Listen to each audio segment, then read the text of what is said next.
I'm building my dream adventure van. During the next couple of weeks, I'm converting this Sprinter into a cozy climbing cottage.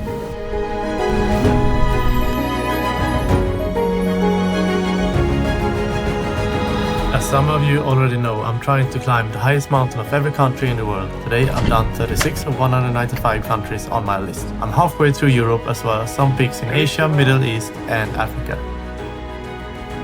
With these new sets of wheels, I hope to tick most of the rest of European high points off. Living rent and mortgage free, it will also be my new home. I've loaded the solar panels and ventilation. Going to my father's neighbor, who's a mechanic. Hopefully it'll help me get rid of the shelves. And it seems that still they are like glued. And install solar power. Before we could do anything, my old dad needed help to pick up some roof panels for a shed that was destroyed in a storm. Since I now have the biggest car in the family. So we think we can just break this off. Then it will come loose, but we're gonna try to get it detached from the floor first.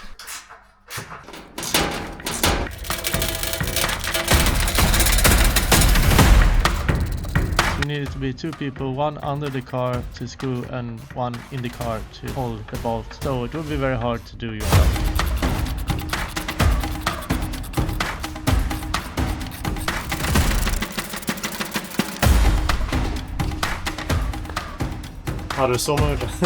That's how you do it. As you can see, it took some time even for a professional and two people to get the shelf out, like 15-20 minutes. And this is after I spent 1 or 2 hours drilling out most of the screws beforehand. Finally, we got the shelf loose. That was so satisfying. Then we could move on to install the solar panels. To do that, we had to get this light out of the way. Okay, we're planning where the solar panels should be and the ventilation. Solar power and free energy. Sounds amazing, right? Especially for off-grid camping. But you need to store the power somewhere. I showed Johannes my little battery and I thought it was cool and all. But after this week I did some calculations of what I would use during a night in a hot summer day. And it was not nearly enough. This one would supply me for around 2-3 hours with ventilation and charging some devices. I realized solar panels don't work during nights, obviously. I would need power for like 6 to 8 hours. So I ordered a bigger one that should supply me for the whole night.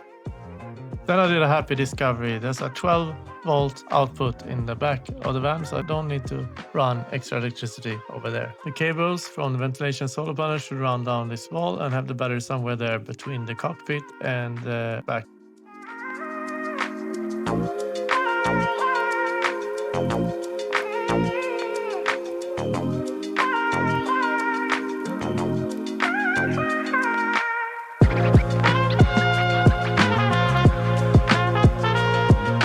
I made sure to clean the roof properly before installing the panel, so there's no scratch marks that can give rust under the panel. That would suck.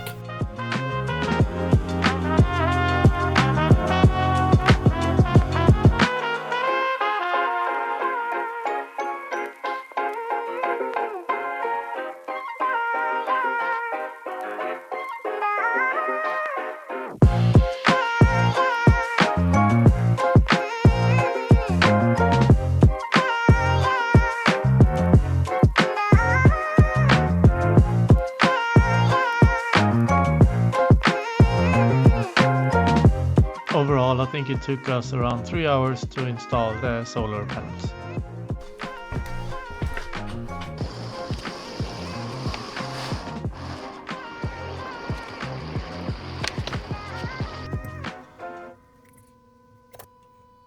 Solar panels installed. It was much easier to be two people.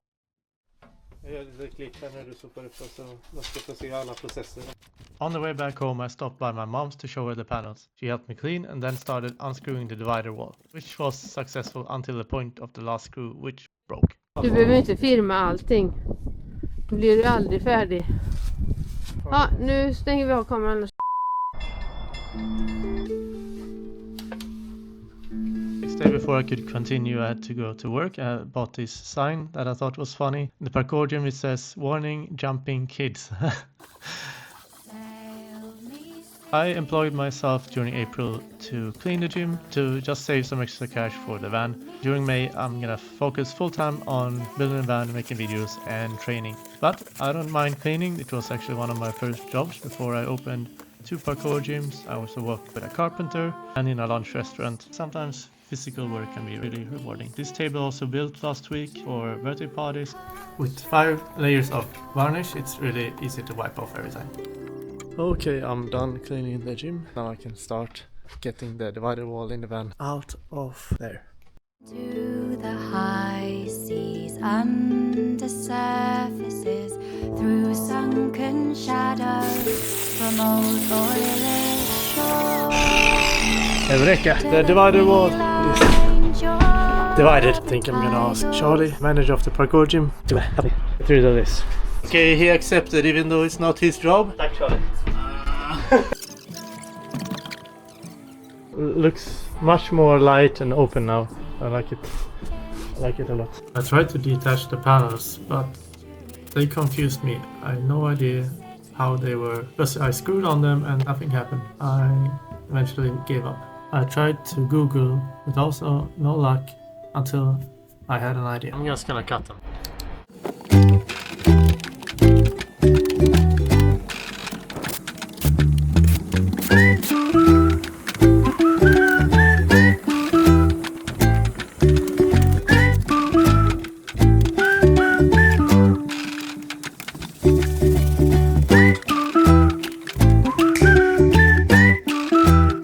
Not everything was ready, but I still have the doors to take the panels off. Oh, I just found an easy way to remove these. So I was like, oh, they will not screw out, and then you just do this.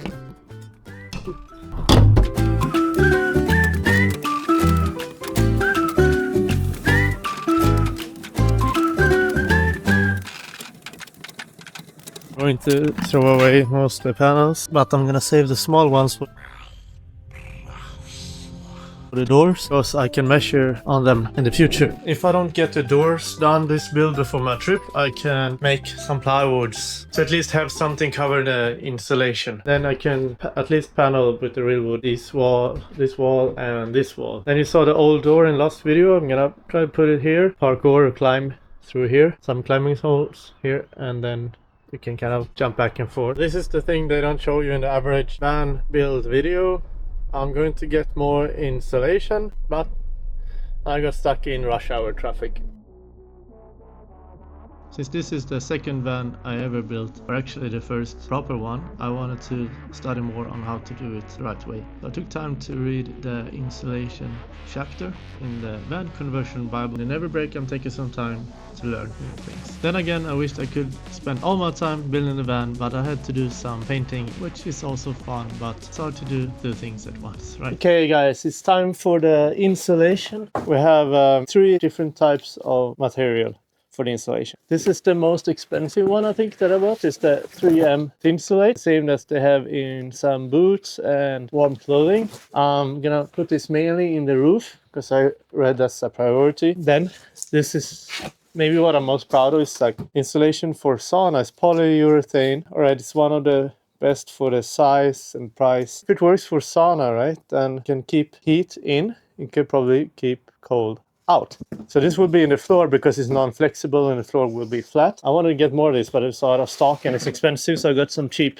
from Biltema. This is like a plastic rubber thing, which is also sound deadening. Then I'll put most of the walls. I'll combine it with the 3M. Let's see how much the 3M will cover. But the installation is a huge job. To get this van ready in just a couple of weeks, I think I need some help. Hey Pelle! So I'm running out of time to finish my van and I need to insulate it today. Could you come and help me a bit? Since you live nearby. I'll be there. Just Okay. give me a minute. Okay, Pelle is coming. Luckily, I have a friend living close by. Oh, there he is. Oh, hey, that was quick. Yeah, just around the corner. We don't think that these materials are toxic, but we're gonna use some gloves protection anyway. And there was another light we had to remove before we could start insulating. Then I noticed there were some spots that had a little bit of rust, so I used the angle grinder with a soft grinder wheel just to remove some paint and then put some rust protection spray every tiny spot so we don't get any rust under the insulation.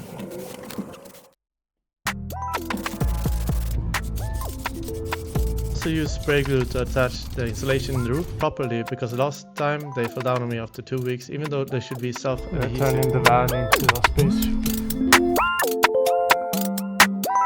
Then Pelle disappeared on me for like an hour because he had an important phone call about an apartment, and of course that's the way it goes when you get free help.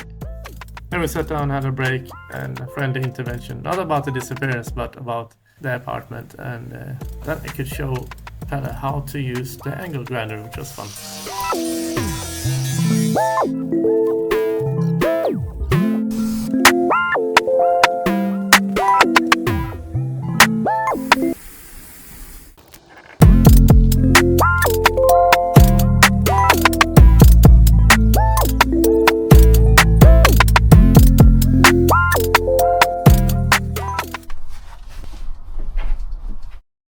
The next day I needed to help my old father with the roof that we collected. It was fun, but it's also work.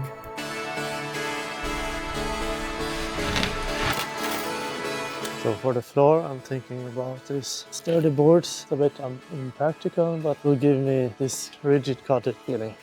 I almost forgot to buy the cladding for the roof and wall. So I just realized I forgot to buy cladding for the wall. It didn't really matter because I decided to skip the battens on the wall. Basically just to get more space. I don't think this helps much with the insulation. It's just a tiny layer of duct tape. But I'm going to use it anyway because it's satisfying to cover all these lines and corners.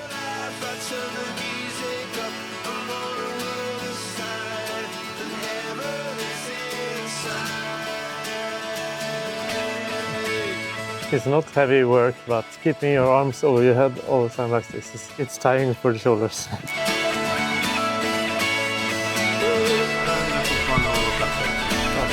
Then I covered the seats to not ruin them because it was time for the spray insulation.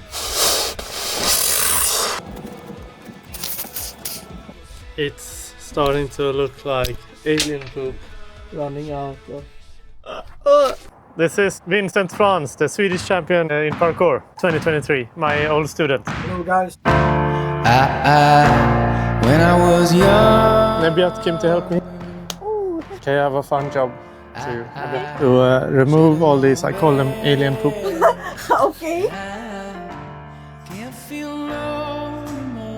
What do you think about like this? It would be fantastic with aliens. Talking about, you want one? Ew. Pretend to eat. Should I? No, just don't eat, just pretend. Okay.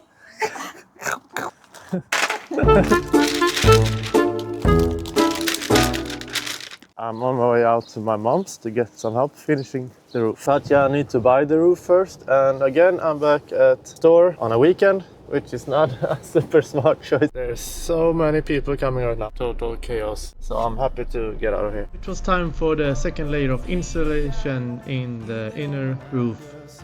We cut some battens, then cut the insulation, attached it to one of the battens, and it was a bit of a mess getting it up there, but eventually when we got it attached it was really satisfying. Then we could just keep adding battens until it was fully covered.